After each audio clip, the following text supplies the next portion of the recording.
నమస్తే. రాష్ట్ర BJP party Panchayat అంతా ఇప్పుడు అస్థినకు చేరింది. ఈరోజు బీజేపీ పార్టీ రాష్ట్ర అధ్యక్షుడైనటువంటి రామచంద్రరావు కాసేపటి క్రితమే ఢిల్లీకి పయనమైపోయాడు. ముఖ్యంగా రెండు విషయాలు. ఆయనే పార్టీ ప్రెసిడెంట్ అయిన తర్వాత మొదటిసారి ఢిల్లీకి వెళ్ళడం, ఆయనను అధ్యక్ష బాధ్యతలు అధిష్టానం అప్పగించిన తర్వాత మొదటిసారి బీజేపీ పార్టీలో ఉన్నటువంటి కీలకమైనటువంటి నేతల్ని కలవబోతా ఉన్నాడు. ఒక రకంగా పుష్పగుచ్చం ఇచ్చి తనకి పదవి కట్టబెట్టినటువంటి ఆ అధిష్టానానికి థ్యాంక్స్ చెప్పడంతో పాటు మరికొన్ని కంప్లైంట్స్ సైతం కూడా ఆ పూల బోకెతో మోసుకెళ్తున్నాడు రామచంద్రరావు. ముఖ్యంగా రామచంద్రరావు బాధ్యతలు అప్పగించిన తర్వాత బీజేపీ పార్టీ అయోమయ పరిస్థితుల్లో పడ్డదన్నదానికి ఉదాహరణే ఇటీవల జరుగుతున్నటువంటి కొన్ని సంఘటనలు. బీజేపీ పార్టీలో అసలు ఏం జరుగుతుంది?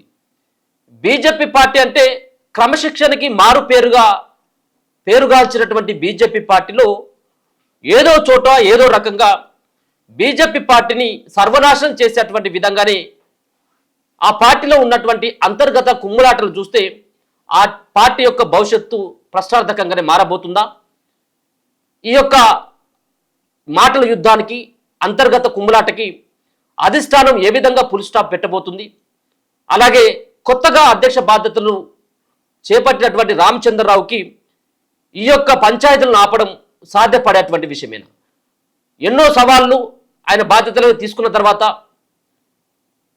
మరొక పక్కన పార్టీలో చాలా ఏళ్ళుగా సీనియర్లుగా పనిచేస్తున్నటువంటి వాళ్ళకి హెచ్చరించేటువంటి స్థితిలో రామచంద్రరావు ఉన్నాడా? సో రామచంద్రరావుకి బాధ్యతలు అప్పగించడం ఇప్పుడు పార్టీలో ఉన్నటువంటి చాలామంది సీనియర్లకి అసలు ఇష్టం లేదు. ముందుగా అసలైనటువంటి పంచాయతే బీజేపీ పార్టీ రాష్ట్ర అధ్యక్షుడి యొక్క బాధ్యతల్ని రామచంద్రరావుకి అప్పగించడం.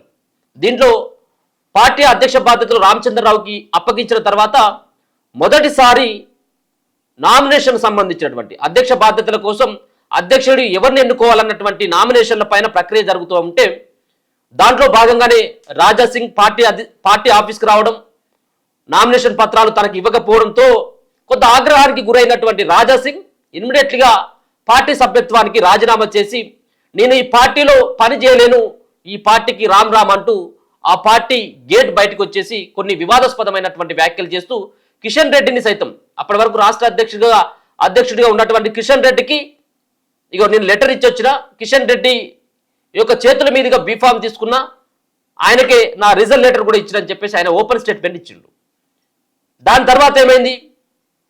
అధ్యక్ష బాధ్యతలు తనకు రాలేదన్నటువంటి ఉద్దేశంతో ధర్మపురి అరవింద్ రాలేదు ఆయన ప్రమాణ స్వీకారానికి, దాని తర్వాత రఘునందన్ రావు రాలేదు. ఇట్లా చెప్పుకుంటూ పోతే చాలామంది ఆయనను ఇష్టపడలేదు అధిష్టానం తనకు బాధ్యతలు అప్పగించడం. కానీ చివరి నిమిషంలో ఈటల రాజేందర్ మాత్రం అటెండ్ అయ్యాడు. సరే, ఒక పక్కన అంతర్గత కుంభలాటలకి ఇప్పుడైనా కానీ అధిష్టానం ఫుల్ స్టాప్ పెట్టింది కాబట్టి ఈటల రాజేందర్ వచ్చిండు అన్నటువంటి భావన అందరిలో కలిగింది. కానీ అసలైనటువంటి ముప్పు ఇక్కడే ఉంది. ఎందుకంటే ఈటల రాజేందర్కి అధిష్టానం బాధ్యతలు అప్పగించకపోవడానికి ప్రధానమైనటువంటి కారణం ఖచ్చితంగా బండి సంజయ్ అనేది ఈటల రాజేందర్ యొక్క వర్గీయుల యొక్క అభిప్రాయం సైతం కూడా అదే.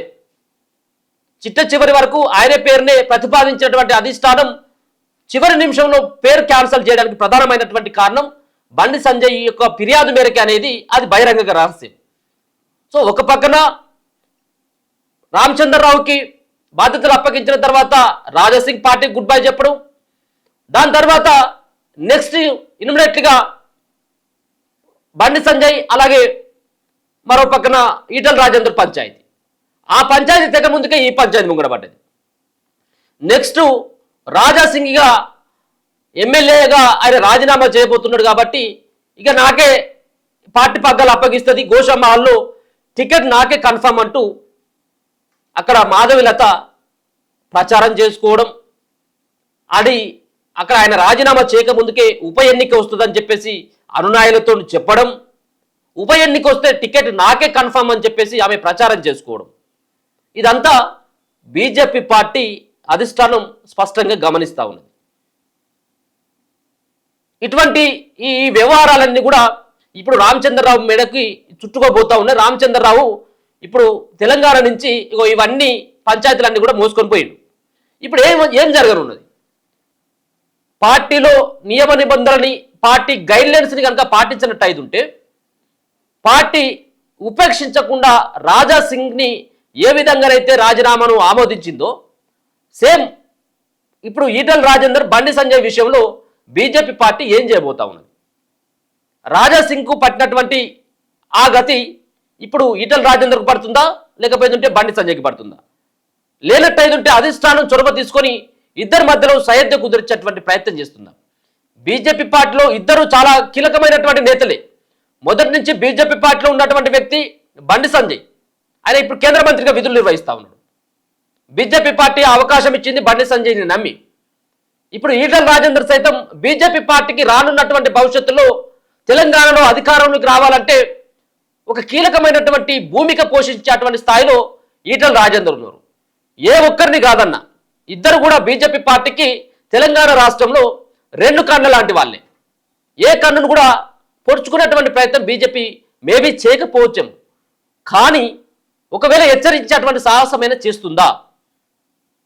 హెచ్చరించేటువంటి సాహసం కనుక చేస్తే ఈటల రాజేందర్ పార్టీలో ఉండేటువంటి అవకాశం ఉంటుందా? ఇప్పటికే ఈటల రాజేందర్ కొత్త పార్టీ కోసం ప్రయత్నాలు చేస్తూ ఉన్నాడు. కొత్త పార్టీ పెట్టేందుకు అన్ని రకాలుగా సంసిద్ధమైపోయారు. పార్టీ పేరును సైతం కూడా ఫిక్స్ చేసుకున్నారు. ఏ క్షణమైనా ఈటల బాంబు పేల్చేటువంటి అవకాశం ఉంటుంది బీజేపీలో అనేది ప్రధానంగా వార్తలు వినబడతా ఉన్నాయి. సో నిజంగా ఒకవేళ అధిష్టానం ఈటల రాజేందర్ పైన గుర్రుగా ఉన్నట్టయితుంటే, ఇటీవల షామీర్పేటలో బండి సంజయ్ని ఉద్దేశిస్తూ మాట్లాడినటువంటి మాటల పట్ల సీరియస్గా కనుక తీసుకున్నట్టయితుంటే, ఇదే సంబంధించిన మరోసారి రిపీట్ అయినా పార్టీలో ఉండవనో లేకపోయినట్లయితే కొంత వార్నింగ్ ఇచ్చేటువంటి ప్రయత్నం చేస్తే ఈటల రాజేందర్ ఖచ్చితంగా బయటకు వచ్చేటువంటి అవకాశం ఉంటుంది. కాబట్టి మెత్తగానే ఇద్దరిని హెచ్చరించేటువంటి అవకాశం అయితే కనబడతా ఉన్నది. దాంతోపాటు ఈటల రాజేందర్కి కొన్ని కీలకమైనటువంటి బాధ్యతల్ని అప్పగించేటువంటి ప్రయత్నం చేయబోతా ఉన్నట్టుగా తెలుస్తా ఉంది. గతంలో ఈటల రాజేందర్కి కేంద్ర మంత్రి బాధ్యతలు కూడా అప్పగించేటువంటి అవకాశం ఉంటుందన్నటువంటి ప్రచారం కొనసాగింది. కానీ దాంట్లో కిషన్ రెడ్డికి, బండి సంజయ్కి మాత్రమే పరిమితం చేస్తూ, సో ఇద్దరికి వీళ్ళు ఇచ్చింది కాబట్టి మరో పక్కన బీసీని ముఖ్యమంత్రి చేస్తామని చెప్పేసి ఏదైతే బీజేపీ పార్టీ చెప్పిందో, కనీసం రాష్ట్ర అధ్యక్షుడిగానైనా ఈటల రాజేందర్ని ఇస్తారన్నటువంటి ఒక హామీ పైన ఆయనే బీజేపీ పార్టీలో ఉన్నాడు. బీజేపీ పార్టీ నుంచి ఆయన ఎంపీగా కూడా గెలిచిండు. సో ఇప్పుడు ఇంకా ఎలక్షన్స్ చాలా టైం ఉంది కాబట్టి అప్పుడే వెళ్ళకపోవచ్చేమో. కానీ ఒకవేళ కనుక పార్టీ వార్నింగ్ ఇచ్చినట్టయితే ఉంటే, మరో పక్కన హుజరాబాద్లో ఆయన నియోజకవర్గం, ఈటల రాజేందర్ యొక్క నియోజకవర్గం హుజరాబాద్. ఒకవేళ హుజరాబాద్లో నువ్వు అక్కడికి వెళ్ళాల్సినటువంటి అవసరం లేదు, అక్కడ బండి సంజయ్ ఉన్నాడు, స్థానిక ఎంపీ ఆయనే అన్ని చూసుకుంటాడు, కాబట్టి మీరు పక్కనే ఉండాల్సిందని చెప్పేసి ఈటల రాజేందర్ కనుక అధిష్టానం అవుట్ రైట్ గా చెప్పినట్టయితే ఆయన పార్టీలోకి వెళ్ళి బయటకు వచ్చేటువంటి అవకాశం ఉంటుంది. అయితే ఇక్కడ జరిగినటువంటి తాజా పరిస్థితులని, మాటల యుద్ధాన్ని, అంతర్గత కుమ్ములాటల్ని, వీటన్నిటి కూడా కాసేపట్లో బీజేపీ పార్టీ జాతీయ అధ్యక్షుడైనటువంటి నడ్డా గారి యొక్క దృష్టికి రామచంద్రరావు తీసుకువెళ్ళబోతా ఉన్నాడు. మరి ఏం జరగనుంది? అధిష్టానంకి చెప్పిన తర్వాత ఈ యొక్క పరిణామాలని ఏ విధంగా తీసుకుంటుంది అధిష్టానం? వీళ్ళపైన ఏమైనా క్రమశిక్షణ చర్యలు తీసుకున్నటువంటి అవకాశం ఉంటుందా? లేకపోతే ఇద్దరిని ఢిల్లీకి రావాలని చెప్పేసి వాళ్ళు ఏమైనా పిలిపించుకున్నటువంటి ప్రయత్నం చేస్తారనేది కూడా చూడాలి. ఇది కనుక ఈ సంబంధించినటువంటి గొడవని ఇప్పటికైనా సర్ది చెప్పకపోయినట్టయితే బీజేపీ పార్టీకి రానున్నటువంటి రోజులలో గడ్డు పరిస్థితిగానే చెప్పుకోవచ్చు. ఖచ్చితంగా బీజేపీ పార్టీ స్థానిక సంస్థల ఎన్నికల్లో బొక్కబోర్ల పడేటువంటి అవకాశం కూడా కనబడుతుంది. కాబట్టి దీన్ని ముఖ్యంగా బీజేపీ పార్టీ చాలా సీరియస్ గా తీసుకోబోతా ఉన్నది. మరో పక్కన ఇద్దరి విషయంలో ఖచ్చితంగా రాజీ కుదుర్చేటువంటి ప్రయత్నం దిశగానే ఉండబోతుంది అన్నట్టుగా తెలుస్తా ఉంది. చూద్దాం మరి. రామచంద్రరావు గారు ఢిల్లీకి వెళ్ళిందే అందుకని రాష్ట్రంలో ఆయనకు అధ్యక్ష బాధ్యతలు అప్పగించిన తర్వాత మరి సీనియర్లు సహకరించట్లేదు అన్నటువంటి భావంతో కూడా ఆయన ఉన్నట్టుగా తెలుస్తా ఉంది. చూద్దాం మరి ఏం జరగబోతా ఉన్నది.